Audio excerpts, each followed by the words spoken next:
بسم اللہ الرحمن الرحیم۔ دو چار دنوں بعد ہی زرین دلہن کے لباس میں ذاکر کی زندگی میں داخل ہو گئی۔ ذاکر کی دونوں بیویوں نے بڑے پیار سے اس کا استقبال کیا۔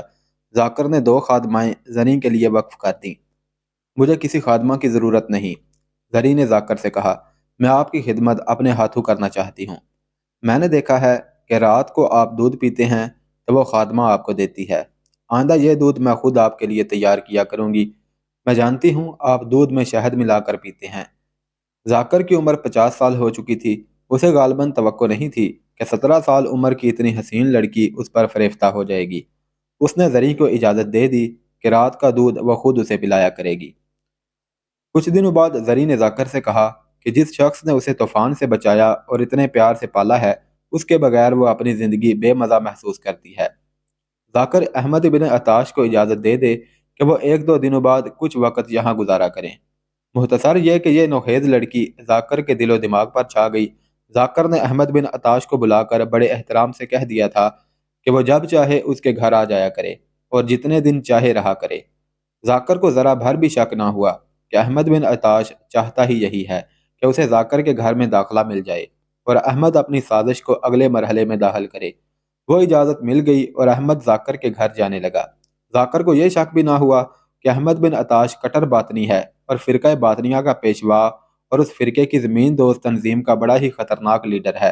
وہ جس بستی میں رہتا تھا وہاں باقاعدہ خطیب بنا ہوا تھا اور ہر کوئی اسے اہل سنت سمجھتا تھا۔ تاریخ نویس ابو القاسم رفیق دلاوری نے مختلف مورخوں کے حوالے سے لکھا ہے کہ ایک طرف ایک نوجوان لڑکی امیر قلعہ ذاکر کے اعصاب پر غالب آ گئی اور دوسری طرف احمد بن عطاش نے مذہب کے پردے میں اپنی زبان کا جادو چلانا شروع کر دیا۔ ذاکر احمد بن عطاش سے اس قدر متاثر ہوا کہ اس نے بعض سرکاری امور میں بھی اس سے مشورے لینے شروع کر دیے۔ زریں کو خصوصی ٹریننگ دی گئی تھی جس کے مطابق وہ ذاکر کو ہپناٹائز کیے رکھتی تھی۔ یہ ایک تاریخی حقیقت ہے کہ اس لڑکی نے ذاکر کو یہ جو پیشکش کی تھی کہ اسے وہ خود دودھ پلایا کرے گی، اس سازش کی ایک اہم کڑی تھی۔ وہ دودھ میں اسے ہر روز کچھ گھول کر پلاتی تھی جس کے فوری طور پر اثرات ظاہر ہونے کا کوئی خطرہ نہیں تھا۔ یہ اثرات اندر ہی اندر اپنا کام کر رہے تھے۔ اس دوائی میں نشے کا بھی کچھ اثر تھا، جو کچھ اس طرح تھا کہ ذاکر کے مزاج میں بڑی خوشگوار تبدیلی آ جاتی تھی اور وہ زریں کے ساتھ ہم عمر ہم جولیوں کی طرح کھیلنے لگتا تھا۔ صرف ایک بار ایسا ہوا کہ ذاکر کی ایک بیوی نے زریں کو یہ دوائی دودھ میں ڈالتے دیکھ لیا اور زریں سے پوچھا بھی کہ اس نے دودھ میں کیا ڈالا ہے۔ زریں نے بڑی خود اعتمادی سے کہا کہ اس نے کچھ بھی نہیں ڈالا۔ اس بیوی نے ذاکر کو بتایا اور کہا کہ اسے شک ہے کہ زریں ذاکر کو دودھ میں کوئی نقصان دہ چیز ملا رہی ہے۔ ذاکر کا رد عمل یہ تھا کہ اس نے بیوی کو طلاق تو نہ دی لیکن اسے یہ سزا دی کہ اسے الگ کر دیا اور اس کے ساتھ کچھ عرصے کے لیے میاں بیوی کے تعلقات ختم کر دیے۔ کم و بیش 3 مہینوں بعد ذاکر صاحب فراش رہنے لگا، لیکن وہ یہ بیان نہیں کر سکتا تھا کہ بیماری کیا ہے اور تکلیف کس نوعیت کی ہے۔ طبیبوں نے اس کے علاج میں اپنا پورا علم صرف کر ڈالا، لیکن نوبت یہاں تک پہنچی کہ وہ اٹھ کر ایک قدم بھی چلنے کے قابل نہ رہا۔ اس کے بستر کے قریب احمد بن عطاش اور زریں ہر وقت موجود رہتے تھے۔ اس کیفیت میں مریض کو وہ انسان فرشتہ لگتا ہے جو اس کی ذمہ داری پوری ہمدردی سے ادا کرے اور اسے یہ احساس دلاتا رہے کہ وہ جلدی ٹھیک ہو جائے گا۔ احمد بن عطاش نے اس کے پاس بیٹھ کر بڑی ہی پرسوز آواز میں تلاوت قرآن پاک شروع کر دی۔ ذاکر کو اس سے کچھ سکون ملتا تھا۔ پھر وہ وقت بھی آ گیا کہ ذاکر نے کہا کہ وہ زندہ نہیں رہ سکے گا۔ اس نے سلطان ملک شاہ کے نام ایک پیغام لکھوایا جس میں اس نے احمد بن عطاش کی دانشمندی اور علم و فضل کا ذکر کیا اور کہا کہ اس کی آخری خواہش ہے کہ اس قلعے کا امیر احمد بن عطاش کو مقرر کیا جائے۔ ذاکر مرتے دم تک احمد بن عطاش کو سنی سمجھتا رہا۔ 2-4 روز بعد وہ اللہ کو پیارا ہو گیا۔ اس کی موت کی اطلاع سلطان ملک شاہ کو ملی تو اس نے پہلا حکم نامہ یہ جاری کیا کہ آج سے قلعہ شادر کا امیر احمد بن عطاش ہے۔ اس وقت تک بہت سے باطنیوں کو قید میں ڈالا جا چکا تھا۔ سلجوقی چونکہ اہل سنت والجماعت تھے، اس لیے انہیں جو ہی پتہ چلتا تھا کہ فلاں شخص اسماعیلی یا باطنی ہے اسے قید میں ڈال دیتے تھے۔ یہی وجہ تھی کہ زیادہ تر باطنی اپنے آپ کو سنی کہلاتے تھے، لیکن خفیہ طریقوں سے وہ بڑی ہی خوفناک سازشیں تیار کر رہے تھے۔ احمد بن عطاش نے امیر قلعہ بنتے ہی پہلا کام یہ کیا کہ ان تمام باطنیوں کو جو قلعے کے قید خانے میں بند تھے رہا کر دیا۔ پھر اس نے درپردہ باطنیوں کو قلعے کے اندر آباد کرنا شروع کر دیا اور باطنیوں پر جو پابندی عائد تھی وہ منسوخ کر دی۔ اس کے فوراً بعد قافلے لٹنے لگے اور راہزنی کی وارداتیں بڑھنے لگیں۔ ان وارداتوں کا مقصد پیسہ اکٹھا کرنا تھا۔ یہاں یہ بتانا ضروری ہے کہ احمد بن عطاش علم نجوم اور علم سحر کا ماہر تھا۔ کتابت میں اس کی مہارت ایسی تھی کہ سننے والے پر طلسماتی سا تاثر طاری ہو جاتا تھا۔ یہ تھا وہ قلعہ شادر جس میں حسن بن صبا فرحی اور اپنے رہبر کے ساتھ داخل ہوا تھا۔ رہبر اسے سیدھا امیر قلعہ احمد بن عطاش کے گھر لے گیا۔ یہ گھر محل جیسا مکان تھا۔ احمد بن عطاش کو اطلاع ملی کہ رے سے حسن بن صبا آیا ہے، تو اس نے کہا کہ اسے فوراً اندر بھیجا جائے۔ نوجوان احمد بن عطاش نے حسن بن صبا کو اپنے سامنے دیکھ کر کہا، میں نے تیری بہت تعریف سنی ہے، آج آرام کر لو، کل صبح سے تمہیں بتا دیا جائے گا کہ کیا کرنا ہے اور اب تک کیا ہو چکا ہے۔ حسن بن صبا نے جھک کر سلام کیا اور باہر نکل آیا۔ اہل سنت سلطان ملک شاہ کے وہم و گمان میں بنا تھا کہ اس کی سلطنت میں ابلیس اتر آیا ہے۔ حسن بن صبا اس جگہ پہنچ گیا جہاں سے اس نے اپنے تاریخی سفر کا آغاز کرنا تھا۔ ابلیس اس کا ہم سفر اور ابلیس ہی اس کا میر کارواں تھا۔ حسن بن صبا ایک انسان تھا، سلجوقی سلطنت اسلامیہ کا ایک فرد جس کی حیثیت ایک عام اور گمنام آدمی سے بڑھ کر کچھ بھی نہیں تھی۔ وہ کسی قبیلے کا سردار نہیں تھا، اس کے پاس کوئی لشکر نہیں اور کوئی فوج نہیں تھی۔ دو چار آدمی بھی اس کے ساتھ نہیں تھے جو تیغ زن اور تیر انداز ہوتے۔ وہ خود بھی تو شمشیر زن اور شہسوار نہیں تھا۔ اس کے پاس صرف ایک طاقت تھی اور وہ تھی ابلیسیت۔ اس ایک آدمی نے اسلام کی عمارت کو بھونچال کے جھٹکوں کی طرح ہلا ڈالا اور ثابت کر دیا تھا کہ ابلیسی طاقتیں خدائی طاقت کو چیلنج کر سکتی ہیں۔ یہ بات کی بات ہے کہ خدائی طاقت کو چیلنج کرنے والے کیسے کیسے بھیانک انجام کو پہنچے۔ اسلام آج تک ابلیسی طاقتوں کے لیے چیلنج بنا ہوا ہے۔ ایک وقت تھا کہ مسلمانوں نے اس دور کے دو سپر پاور روم اور فارس کو ریت کے گھروندے کی مانند روند کر ان ملکوں میں اللہ کی حکومت قائم کر دی تھی۔ پھر مسلمان جدھر کا رخ کرتے ادھر بغیر لڑے قلعے ان کے حوالے کر دیے جاتے تھے۔ مسلمانوں نے ملک نہیں لوگوں کے دل فتح کیے تھے، انہوں نے اپنی دہشت تاری نہیں دستگیری کی تھی۔ آج مسلمان ابلیسی طاقتوں کے محاصرے میں آئے ہوئے ہیں اور ان کا قتل عام ہو رہا ہے۔ یہ اسلام کو ختم کرنے کے جتن ہیں، لیکن دنیا میں مسلمان کا نام و نشان نہ رہے اور صرف ایک مسلمان حاملہ عورت زندہ رہے تو اس کے بطن سے جو بچہ پیدا ہوگا وہ اسلام کو زندہ رکھے گا۔ آئیے ذرا ابلیس کا رقص دیکھ لیجئے، پھر حسن بن صبا کو سمجھنا آسان ہو جائے گا، ورنہ بے خبر لوگ جو اس کے صرف نام سے واقف ہیں اسے افسانوی کردار ہی سمجھتے رہیں گے۔ سجا بنت حارث تمیمہ حوازن کے قبیلہ بنو تمیم کی سرگردہ عورت تھی، عیسائیت کی پیروکار تھی اور وہ دریائے دجلہ اور فرات کے اس درمیانی علاقے کی رہنے والی تھی جو الجزیرہ کہلاتا تھا۔ وہ عالم شباب میں تھی اور حسین بھی بہت تھی۔ اس کے حسن کے متعلق مورخین لکھتے ہیں کہ بنو تمیم میں اس سے زیادہ حسین عورت بھی موجود تھی، لیکن سجا کی شکل و شباہت اور جسم کی ساخت میں کوئی ایسا تاثر تھا جو دیکھنے والوں کو مسحور کر لیتا تھا۔ اس کا زیر لب تبسم اپنا ایک اثر پیدا کرتا تھا، لیکن اس کا اصل حسن اس کے انداز دل ربائی میں تھا۔ وہ جب بات کرتی تھی تو اس کے ہاتھوں کی حرکت، آنکھوں کے بدلتے ہوئے زاویے اور گردن کے خم دوسروں کے دل مو لیتے تھے۔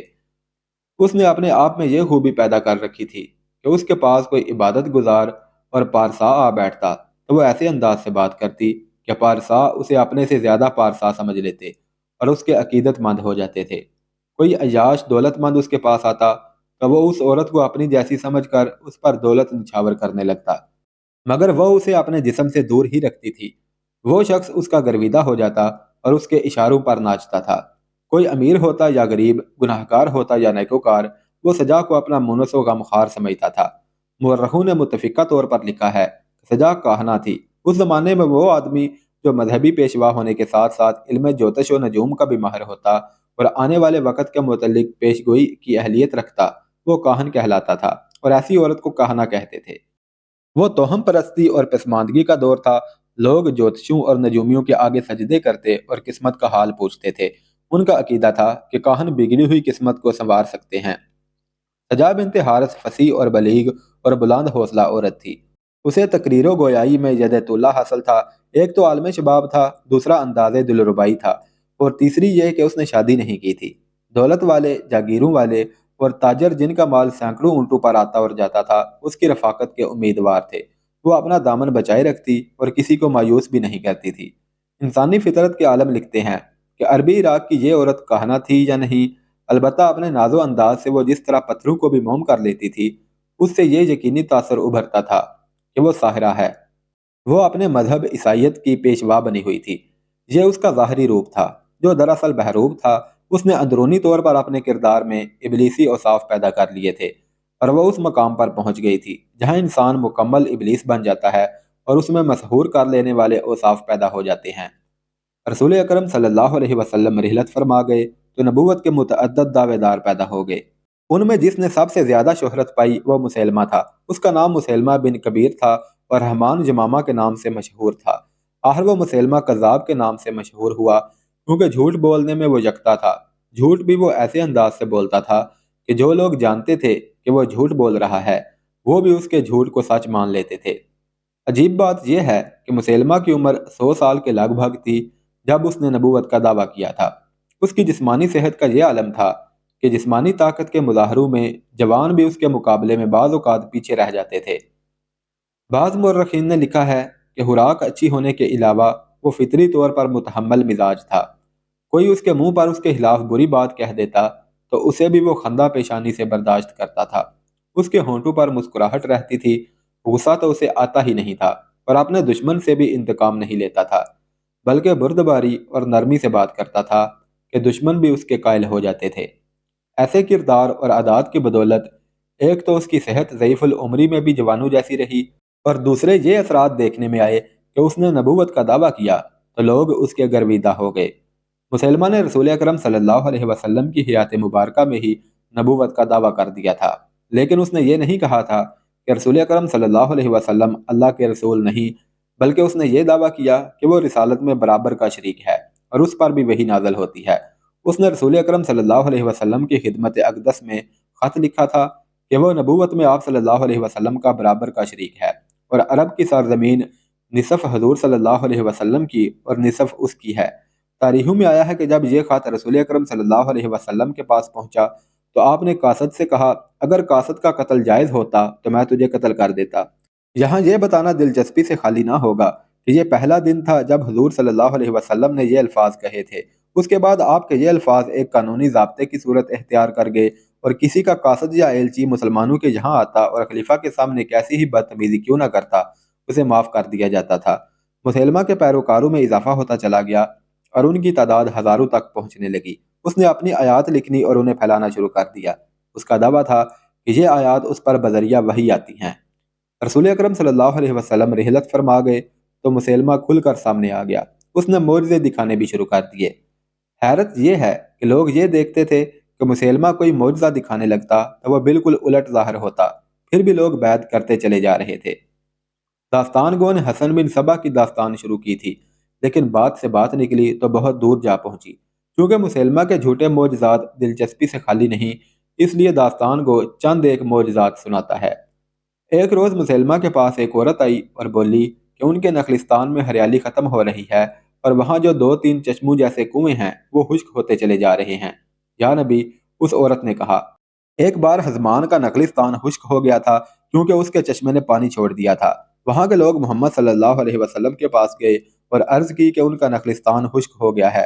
محمد صلی اللہ علیہ وسلم نے چلو بھر پانی اپنے منہ میں ڈالا اور چشمے میں اگل دیا۔ دیکھتے ہی دیکھتے چشمہ اس طرح پھوٹ پڑا کہ وہاں جھیل بن گئی، اور حرمان کے درختوں کی جو شاخیں خشک ہو کر لٹک آئی تھیں وہ ہری بھری ہو گئی۔ مورخوں نے لکھا ہے کہ مسلمہ کذاب نے یہ سنا تو اسی وقت اٹھا اور اونٹ پر سوار ہو کر اس عورت کے ساتھ روانہ ہو گیا۔ جب اس نخلستان میں پہنچا تو دیکھا کہ کنویں میں بہت ہی تھوڑا پانی ہے، تو اس نے حکم دیا کہ ایک کنویں سے تھوڑا سا پانی نکالا جائے۔ پانی نکالا گیا، مسلمہ نے کچھ پانی اپنے منہ میں ڈالا اور کنویں میں تھوڑا تھوڑا اگل دیا۔ تاریخ گواہ ہے کہ کنویں میں جو تھوڑا تھوڑا پانی رہ گیا تھا وہ بھی خشک ہو گیا، اور خرما کے درختوں کی جو چند ایک ٹہنیاں ابھی سبز تھیں وہ بھی خشک ہو کر لٹک گئیں۔ اس کے بعد یہ نخلستان مکمل طور پر ریگستان بن گیا۔ اس کے ساتھیوں میں نہار نام کا ایک خاص آدمی تھا۔ اس نے ایک روز مسلمہ سے کہا کہ محمد صلی اللہ علیہ وسلم جس کسی کے بچے کو دیکھتے ہیں اس بچے کے سر پر ہاتھ پھیرا کرتے ہیں۔ یہ دیکھا گیا تھا کہ جس بچے کے سر پر رسول اللہ صلی اللہ علیہ وسلم نے ہاتھ پھیرا اس بچے میں ایسی ذہانت پیدا ہو گئی کہ لڑکپن میں پہنچنے تک وہ بچہ نامور مجاہد یا دانشور بنا۔ مسلمہ نے یہ بات سنی تو اس نے باہر نکل کر اپنے قبیلے بنو حنیفہ کے چند ایک بچوں کو بلایا اور ان کے سروں پر اور ان کی ٹھوڑیوں پر ہاتھ پھیرا۔ لوگوں کا ایک ہجوم اکٹھا ہو گیا تھا۔ انہوں نے دیکھا کہ ان بچوں کے سروں کے بال گرنے لگے اور سورج غروب ہونے تک یہ تمام بچے گنجے ہو گئے۔ ان کی ٹھوڑیوں پر ہاتھ پھیرنے کا یہ اثر ہوا کہ یہ تمام بچے زبان کی لکنت یعنی ہکلاہٹ میں مبتلا ہو گئے۔ مسیلمہ نے کسی سے سنا کہ کسی شخص کی آنکھیں خراب ہو جاتی اور وہ عشوب چشم کا مریض ہو جاتا تو رسول اکرم صلی اللہ علیہ وسلم اس کی آنکھوں پر اپنا لعاب دہن لگاتے تو آنکھوں کا جو بھی مرض ہوتا وہ رفع ہو جاتا تھا۔ مسیلمہ نے بھی ایک بار آنکھوں کے ایک مریض کی آنکھوں پر اپنا تھوک لگا دیا اور وہ شخص بینائی سے ہی محروم ہو گیا۔ ایک عورت اس کے پاس یہ شکایت لے کر آئی کہ اس کی اچھی بھلی بکری نے دودھ دینا چھوڑ دیا ہے۔ مسیلمہ کے کہنے پر وہ عورت بکری کو لے آئی۔ مسیلمہ نے بکری کی پیٹھ پر اور پھر تھنوں پر ہاتھ پھیرا۔ نتیجہ سامنے آیا کہ بکری جو چند قطرے دودھ دیتی تھی وہ بھی خشک ہو گئے۔ تاریخوں میں ایک واقعہ نے زیادہ شہرت پائی ہے۔ ایک بیوہ مسیلمہ کے پاس آئی اور کہا کہ وہ بیوہ ہے اور اس کا سہارا بیٹے تھے، لیکن زیادہ تر بیٹے مر گئے ہیں، صرف 2 زندہ ہیں، دعا کریں کہ یہ دونوں بیٹے زندہ رہیں۔ مسیلمہ نے اپنے اوپر مراقبہ طاری کر کے اس بیوہ کو مجدہ سنایا کہ تمہارے یہ دونوں بیٹے بڑی لمبی عمر پائیں گے۔ بیوہ خوشی خوشی وہاں سے گھر کو چلی گئی۔ گھر پہنچتے ہی اسے اطلاع ملی کہ اس کا ایک بیٹا کنویں میں گر کر مر گیا ہے۔ اسی رات دوسرا اور آخری بیٹا تڑپنے لگا۔ کچھ پتہ نہیں چلتا تھا کہ اسے کیا ہوا ہے۔ صبح طلوع ہونے تک وہ بھی مر گیا۔ یہ چند ایک واقعات ہیں، ایسے بہت سے واقعات تاریخ کے دامن میں محفوظ ہیں۔ عجیب بات یہ ہے کہ الٹے اثرات کو بھی لوگ معجزہ ہی کہتے تھے، جس کی وجہ یہ ہے کہ مسیلمہ ایسے انداز اور ایسے الفاظ میں ان کی تعویلیں پیش کرتا تھا کہ لوگ انہیں سچ مان لیتے تھے۔ پھر یہ کیا تھا؟ یہ غیرت خداوندی تھی۔ اللہ تبارک و تعالی نبوت کے ایک جھوٹے دعوے دار کو اپنے محبوب صلی اللہ علیہ وسلم کی برابری میں کھڑا نہیں کر سکتا تھا۔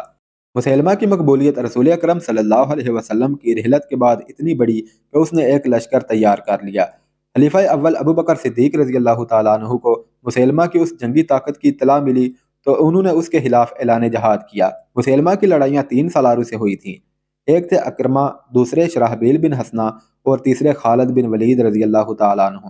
آخر شکست تو مسیلمہ کو ہوئی تھی، لیکن اس کی جنگی طاقت کا یہ عالم تھا کہ اس نے تاریخ اسلام کے ان 3 نامور سپہ سالاروں کو حیران و پریشان کر دیا تھا۔ کئی ایسے مواقع آئے جب یوں پتہ چلتا تھا کہ فتح مسیلمہ کی ہوگی۔ یہ لڑائیاں ایک الگ اور بڑی ہی ولولہ انگیز داستان ہے، لیکن داستان کو اپنی داستان کی طرف لوٹتا ہے۔ بات سجا بنت حارث کی ہو رہی تھی۔ رسول اکرم صلی اللہ علیہ وسلم کے وصال کے بعد اس حسین ساحرہ کے دماغ میں آئی کہ مسیلمہ اس علاقے میں نبوت کا دعویٰ کر کے ایک لشکر جرار تیار کر سکتا ہے، تو کیوں نہ وہ بھی نبوت کا دعویٰ کرے۔ اسے اپنے ان اوصاف کا پوری طرح احساس تھا جو لوگوں کے دل مو لیا کرتے تھے۔ اس وقت تک اس عورت میں ابلیسی اوصاف کوٹ کوٹ کر بھرے جا چکے تھے۔ ایک روز اس نے اپنے قبیلے کو اکٹھا کیا اور اعلان کیا کہ گزشتہ رات خدا نے اسے نبوت عطا کی ہے۔ اس کے ساتھ ہی ایک جھوٹی وحی سنا دی۔ وہ عیسائی مذہب کی عورت تھی، لیکن نبوت کے اس جھوٹے دعوے کے ساتھ ہی عیسائی مذہب ترک کر دیا۔ کیونکہ وہ حسین عورت تھی، اس لیے لوگ اس سے متاثر ہو گئے۔ اس میں جو اوصاف تھے اور جو کشش تھی وہ پہلے بیان ہو چکی ہے۔ اس کے قبیلے کے سردار اس کے امیدوار بھی تھے۔ سب سے پہلے ان سرداروں نے اس کے ہاتھ پر بیعت کی اور سب سے پہلے بنو تغلب نے اس کے نبوت کو تسلیم کیا، جس کی وجہ یہ تھی کہ اس قبیلے کا ایک سردار جو سب سے زیادہ اثر و رسوخ والا تھا، سجا کا گرویدہ ہو گیا تھا۔ ایسا ہی ایک سردار ابن خبیرہ بنو تمیم کا تھا، وہ بھی سجا کا مرید ہو گیا۔ اس وقت کا معاشرہ قبیلوں میں منقسم تھا۔ قبیلوں پر سرداروں کا اثر و رسوخ ہوتا تھا۔ ایک سردار جس طرف ہو جاتا پورا قبیلہ اس کے پیچھے جاتا تھا۔ سجا نے سب سے پہلے قبیلوں کے سرداروں کو زیر اثر لیا اور بہت تھوڑے سے عرصے میں کئی ایک قبیلوں نے اس کی نبوت کو تسلیم کر لیا، یہاں تک کہ بہت سے ایسے لوگ جنہوں نے اسلام قبول کر لیا تھا، اسلام سے منحرف ہو کر سجا کے پیروکار ہو گئے۔ سجا نے مسیلمہ کی طرح ایک لشکر تیار کر لیا اور اس نے مدینہ پر حملہ کرنے کا ارادہ کر لیا۔